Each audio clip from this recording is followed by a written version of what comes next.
Mapagpalang araw po sa inyong lahat. Welcome to DJ Sean Stories. Turn on your notification bell, like and subscribe para sa crime stories araw-araw. Ang kwento natin ngayon ay nangyari sa Las Vegas. Ang Las Vegas ang pinakamataong lungsod sa state ng Nevada. Kilala nga ang Las Vegas dahil nandun ang pinakamarangya at napakalaking casino hotel. Ayon nga sa mga datos, mahigit na 200,000 ang mga Pilipino na nasa Las Vegas ngayon. Sa Las Vegas, isang Pinay ang sumira ng pamilya ng kanyang kapatid matapos niyang patayin ang buntis niyang hipag. Ang babaeng sospek ay kinilalang si Eleanor Indigo, 30 years old na isangang Pilipina. Ipinanganak si Eleanor noong September 15, 1983. Si Eleanor ay may nakatatandang kapatid na lalaki at ito ay si Aristeo Indigo o Aris, 39 years old. Ang magkapatid ay parehong ipinanganak sa Caloocan. At taong 1991, nag-migrate ang pamilya ni Eleanor at Aris sa Amerika. Taong 2006, pinakasalan naman ni Aris ang asawa niyang si Ashley, 26 years old na isang foreigner. At kahit nga hindi Pinay si Ashley, ayon kay Aris, siya ay may pusong Pinoy. Excited noon si Ashley na bumibisita sa Pilipinas. Dagdag pa ni Aris, mahilig si Ashley sa chicken adobo na may kanin at pansit. Tinuruan din ni Aris si Ashley ng mga Tagalog words at ng salitang mahal kita, na laging sinasabi ni Ashley tuwing ihahatid niya sa trabaho ang kanyang asawang si Aris. May dalawang anak na sina Aris at Ashley, isang babae at isang lalaki. Nang mangyari nga ang krimen, buntis noon si Ashley sa pangatlo nilang anak ni Aris at manganganak na dapat noong October 2013. Lumipas nga ang mga taon ay malapit naman ang magkapatid na sina Aris at Eleanor. Mahal na mahal nila ang isa't isa at parehong pinoprotektahan ang isa't isa. Kaya nga, nang mga ilangan si Eleanor na matutuluyan, binuksan ng mag-asawang Aris at Ashley ang kanilang tahanan para kay Eleanor. Pero bilang maghipag, naging magulo ang relasyon nila Eleanor at Ashley. Minsan ay okay sila pero minsan din naman ay hindi. Pero kahit na ganon at sa paglipas ng panahon ay naging parte pa din si Eleanor ng pamilya ni na Ashley at Aris. Sa kabilang banda, tila nga may mga pagkakataong hindi nakakasundo ni Eleanor ang ilang miyembro ng pamilya ni Ashley. Nalaman kasi na may mga hindi magandang karanasan din ang kapatid ni Ashley na si Heather kay Eleanor. Ayon nga sa mga balita, ng araw ng kasal ni na Ashley at Aris, sinabi ni Eleanor kay Heather na hindi na siya ang maid of honor. Pagkatapos ay itinulak daw ni Eleanor si Heather at ang kambal nito para mapaalis sila sa pagpipicture taking ng kasal na mag-asawa. Kaya nga makikita nga sa picture na hindi katabi ni Ashley at Aris si Heather. At si Eleanor ang nasa tabi ng dalawang bagong kasal. Kahit na ganun nga ang nangyari, naka-attend pa din naman sina Heather sa kasal ng kanyang kapatid. Nang lumipat naman si Eleanor sa apartment ng pamilya ni na Aris sa Las Vegas, maayos naman ang unang 2 buwan niyang pananatili doon.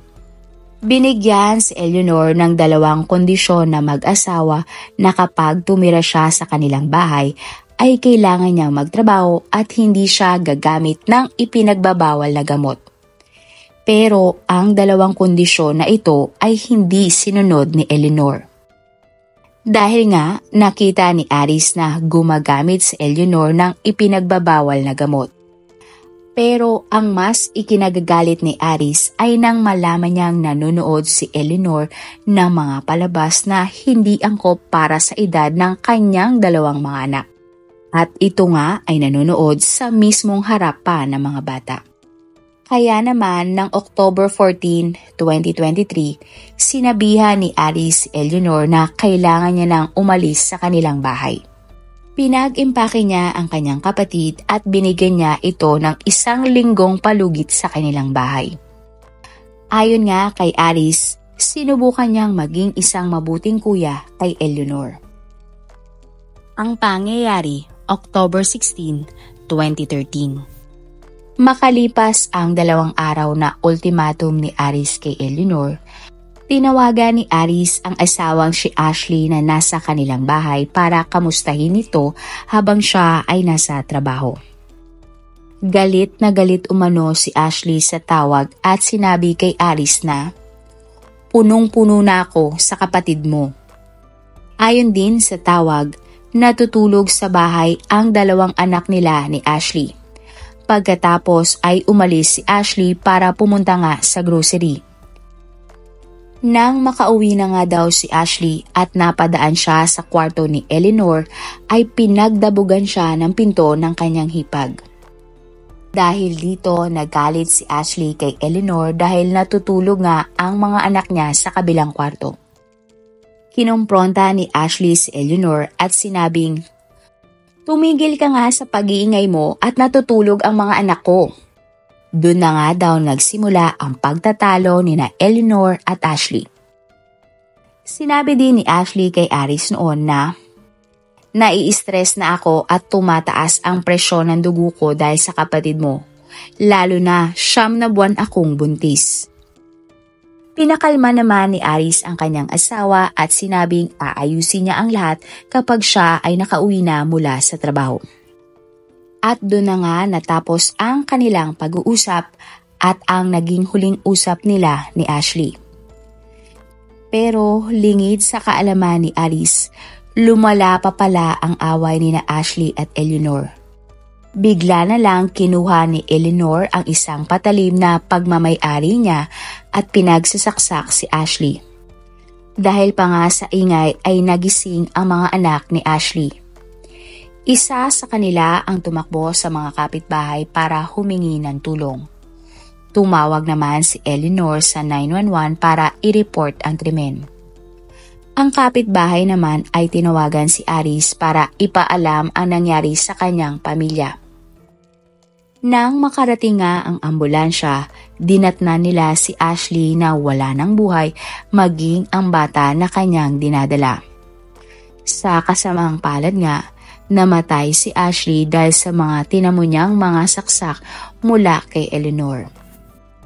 Si Eleanor naman ay pinakita noon sa mga pulis ang 2 saksak sa kanyang mga kamay na tinamo niya mula sa nangyaring insidente.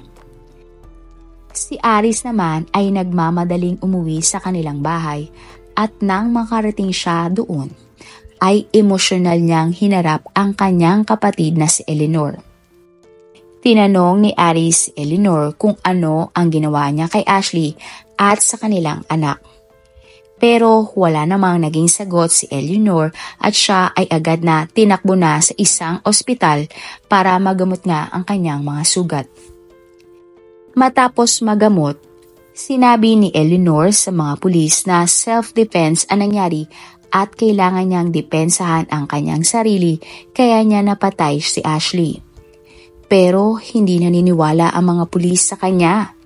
Kaya naman, inaresto si Eleanor at ikinulong. November 2013, kinasuhan si Eleanor ng 3 kaso. Murder, manslaughter of an unborn quick child, child abuse, and neglect. Halos gumuho ang mundo ni Aris sa mga nangyari sa kanyang asawa at anak. Hindi niya akalain na ang pinakamamahal niyang kapatid ang sisira pa sa kanyang binuong pamilya. Ayon din kay Aris, hindi niya alam kung kaya niyang mapatawad pa ang kanyang kapatid.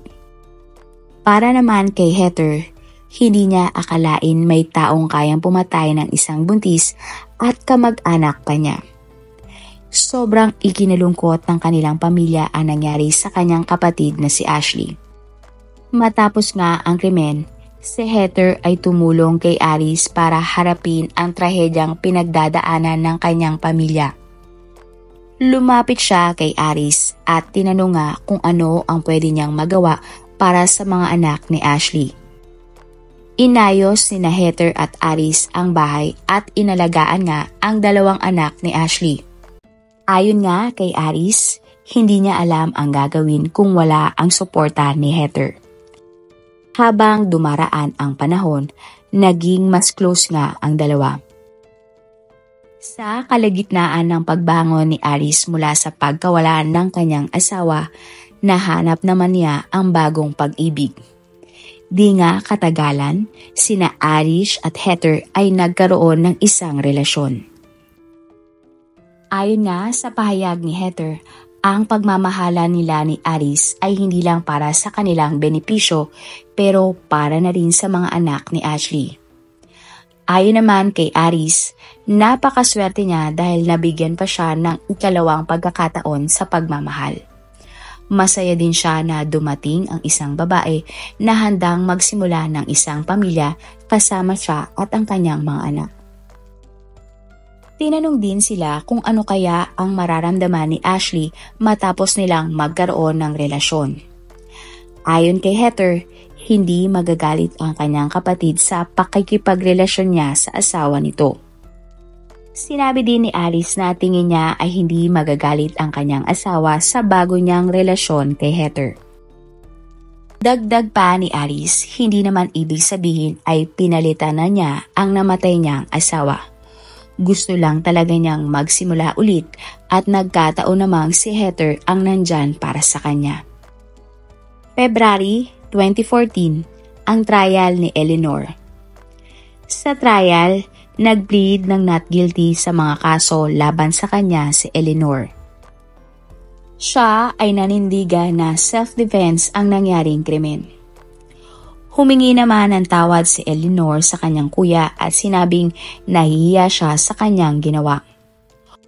Humiling naman si Eleanor ng mababang sentensya sa judge dahil nga wala naman siyang naging unang criminal record at hindi pa nakukulong kailanman. Hindi naman naniniwala si Aris sa paghingi ng tawad ng kanyang kapatid. Ayon kay Aris, parte lang iyon ng pagmamanipula ni Eleanor sa sitwasyon. Nagsalita din siya sa korte at sinabi niyang gusto niya ng death penalty para sa kanyang kapatid. Sinabi din ni Aris na 2 buhay ang kinuha sa kanya ng kanyang kapatid kaya gusto niya ay buhay din nga ang maging kapalit. Kalaunan, hindi naman pinagbigyan ang kagustuhan ni Aris ng state ng Nevada. Ang hatol kay Eleanor. Taong 2018, matapos ang halos 5 taon, simula nga na mangyari ang krimen, napatunayan sa korte na guilty si Eleanor sa mga kaso laban sa kanya. Hinatulan ng korte si Eleanor ng habang buhay na pagkakakulong para sa pagpatay niya kay Ashley at sa kanyang pamangkin. At dahil nga wala naman siyang criminal record, pwede siyang makapag-apply ng parol matapos ang 25 years niyang pagkakakulong. Taong 2021 naman nang isilang ang anak ni na Aris at Heather. Ayon kay Aris, ang anak niya kay Heather ang nagpuno ng kalungkutan na kanyang nararamdaman. Ang bata nga din daw ang nagparamdam sa kanya ng pag-asa sa buhay na makabalik siya sa normal at malampasan nga ang pagsubok na dumating sa kanyang pamilya. Sa tingin nyo, ano kaya ang nag-udyok kay Eleanor na gawin niya ang kanyang ginawang krimen sa pamilya ng kanyang sariling kapatid? Sa kwentong ito, nalulungkot talaga ako para kay Alice dahil nga ang kapatid na kanyang pinakamamahal at kanyang tinulungan ang sumira mismo sa kanyang binuong pamilya. Marami pong salamat sa inyong panonood. Huwag kalimutang i-follow at mag-subscribe sa iba pa nating YouTube channel katulad ng Manila Boy Wonder Philippines at Tagalog Facts at Mysteries by DJ Sean. Mapagpalang araw po hanggang sa susunod na episode. Salamat sa lagi niyo pong pagtutok araw-araw. God bless everyone!